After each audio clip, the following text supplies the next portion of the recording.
A minha formação inclui História das Religiões e o professor Pondé começa a me perguntar sobre o Deus de Israel e a covardia. O nosso tema é exatamente tirado, inspirado, terror, tremor, numa obra do Kierkegaard, que vários de vocês devem conhecer, no qual ele faz possibilidades sobre a resposta de Abraão e que outras respostas Abraão poderia ter dado, explorando novos caminhos para a narrativa do Bereshit, do Gênesis. Se Abraão tivesse dito não, por exemplo, ou não mato meu filho, ou se eu matar meu filho me tornarei um assassino. E a partir disso Kierkegaard faz uma reflexão muito interessante que inspira o título original desta fala. O binômio religião-medo, a relação entre dois conceitos, ou seja, a tranquilidade causada pela crença na existência de um ser ou de seres superiores. Ou em algumas religiões que não concebem seres superiores, mas concebem transformações em direção a algo como o budismo, parece oposto a medo. E, na verdade, praticamente todas as religiões exploraram profundamente a noção de medo. Eu vou enfatizar mais na nossa tradição judaico-islâmico-cristã e não enfocar tanto outras religiões que me interessam muitíssimo, como o hinduísmo ou o budismo, mas hoje eu vou enfocar muito mais na tradição ocidental.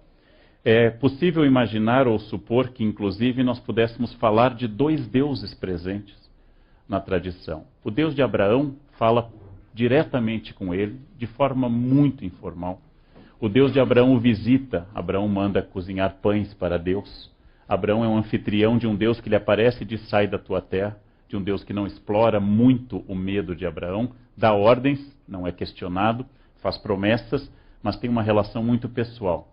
Passados alguns séculos, possivelmente 5 ou 6, o Deus de Moisés é um Deus que aparece na montanha, jogando raios, destruindo com facilidade pequenos deslizes, como um dos membros da família de Arão, que erra no altar e é destruído pelo fogo do altar divino, um Deus que aparece que precisa tirar sandálias, um Deus que aparece na montanha de forma teatral, um Deus que inspira muito mais temor, um Deus que envia morte com a mesma facilidade com que envia benefícios e milagres.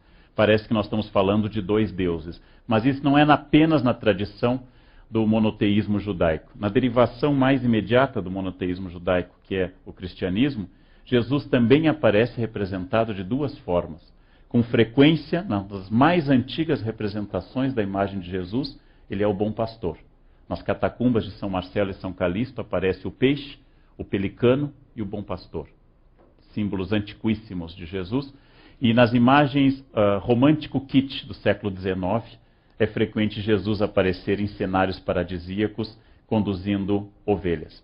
Nas metáforas de origem agrária, que com frequência nós utilizamos na área religiosa, e que eu reclamo porque para os jovens não significa mais nada. Dizer, por exemplo, eu sou a videira, vós sois os ramos, Senhor é meu pastor, nada me faltará. Para os jovens, talvez nós devêssemos usar a metáfora, o Senhor é meu provedor de banda larga, ele nunca cairá. Isso faria muito mais sentido hoje do que essas metáforas agrário-pastoris de uma relação do Oriente Médio, né? Especialmente para jovens de São Paulo, onde eu moro, onde uma galinha é uma Knorr viva, não tem a menor noção do que vem a ser a natureza.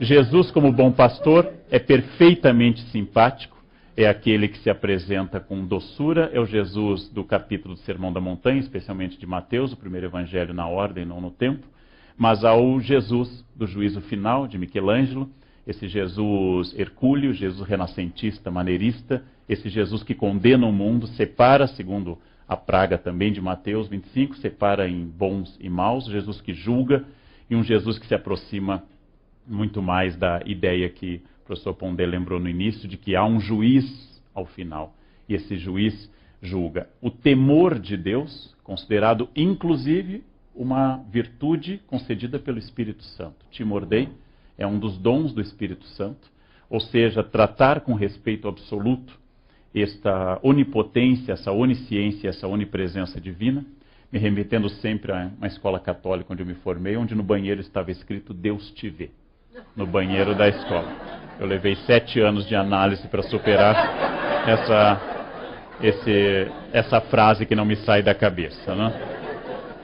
Bem, parece que estamos falando ao mesmo tempo de dois deuses. Um Deus perfeitamente amoroso, consolador, paráclito, um Deus juiz, um Deus terrível, um Deus que aparece no Dies Irae, aquele hino medieval que fala do julgamento, um Deus que faz referência ao fim dos tempos, e um Deus que aparece no judaísmo, aparece na doçura de um Jeremias, dizendo: seduziste-me, Senhor, me deixei seduzir, e aparece como Deus que destrói o povo, inclusive ameaça destruir o povo de Israel várias vezes.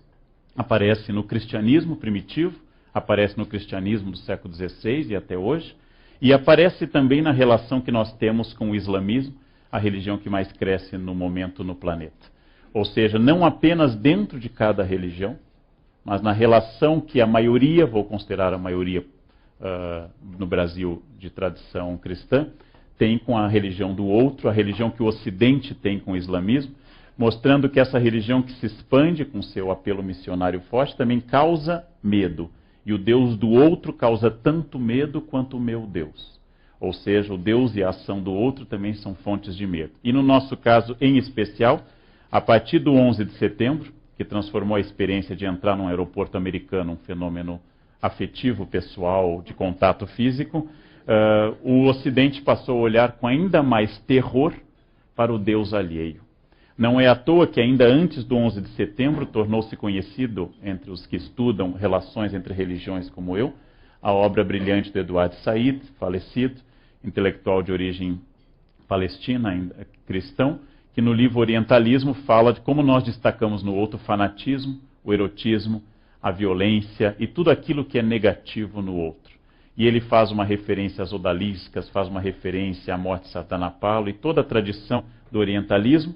E eu pego apenas um quadro de Regnault, que é uma execução durante o período de domínio árabe na Península Ibérica, uma execução sumaríssima em que se mostra a violência do outro, ou seja, a violência do Islã que causa também medo e terror. Eu comecei falando do terror interno da concepção de Deus na nossa sociedade judaico-cristã, e agora falo do terror externo causado pelo Deus do outro.